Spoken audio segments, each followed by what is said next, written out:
Hello all. எப்போவுமே காலையில் பரபரப்பாக பிள்ளைங்களை ஸ்கூலுக்கு அனுப்புகிற நேரத்தில் தான் எடுத்த பொருள் எல்லாம் போட்டபடியே இருக்கும். எல்லாரும் கிளம்புனதுக்கு அப்புறமா தான் பொறுமையாக ஒவ்வொரு வேலையாக பார்க்க ஆரம்பிப்பேன். நான் எப்போவுமே கிச்சனில் இருந்து தான் ஸ்டார்ட் பண்ணுவேன். ஏன்னா அங்கே தான் சிங்கு ஃபுல்லாக பாத்திரமாக இருக்கும். அதை ஃபஸ்ட்டு கழுவி எடுத்து வச்சுட்டு வீட்லேயே ரெடி பண்ண ஸ்ப்ரே இருக்கும், அதை வச்சு கவுண்டர் டாப், கேஸ் ஸ்டவ் இந்த ரெண்டத்தையும் கையோடு க்ளீன் பண்ணி விட்டுருவேன். ஏன்னா மேக்ஸிமம் காலையிலேயே மதியத்துக்கும் தேவையான சமையலை முடிச்சு வச்சுருவேன். அதுக்கப்புறம் நைட்டு டின்னருக்கு தான் கிச்சனில் நின்று சமைக்கிற மாதிரி இருக்கும்.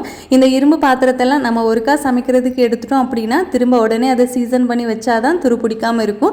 நார்மலாக நம்ம பாத்திரம் வாஷ் பண்ணுற மாதிரி அதை வாஷ் பண்ணி எடுத்துட்டு ஸ்டவ் ஆன் பண்ணி சூடானதும் அந்த தண்ணி எல்லாம் எவாப்ரேட் ஆனதுக்கு அப்புறமா எண்ணெய் ஊற்றி எல்லா பக்கமும் ஈவனாக ஸ்ப்ரெட் பண்ணி விட்டுட்டோம்னா துரு பிடிக்காமல் இருக்கும். நான் எப்போவுமே ஒரு நாளைக்கு 2 நேரம் காலையில் அதுக்கப்புறமா நைட்டு கிச்சனை ஃபுல்லாக க்ளீன் பண்ணி போட்டால் தான் எனக்கு திருப்தியாக இருக்கும். அதுக்கப்புறமா ஹாலு, கிச்சன் இங்கே உள்ள வேலையெல்லாம் முடிக்கிறதுக்குள்ளவே மணி 10, 11 மணி ஆகிடும். அதுக்கப்புறமா ஏதாச்சும் ஒரு ஸ்நாக்ஸ் சாப்பிட்டுட்டு இவ்வளோ நேரம் மாங்குன்னு வேலை பார்த்ததுக்கு ஹாயாக உட்காந்து டிவி பார்ப்பேன்.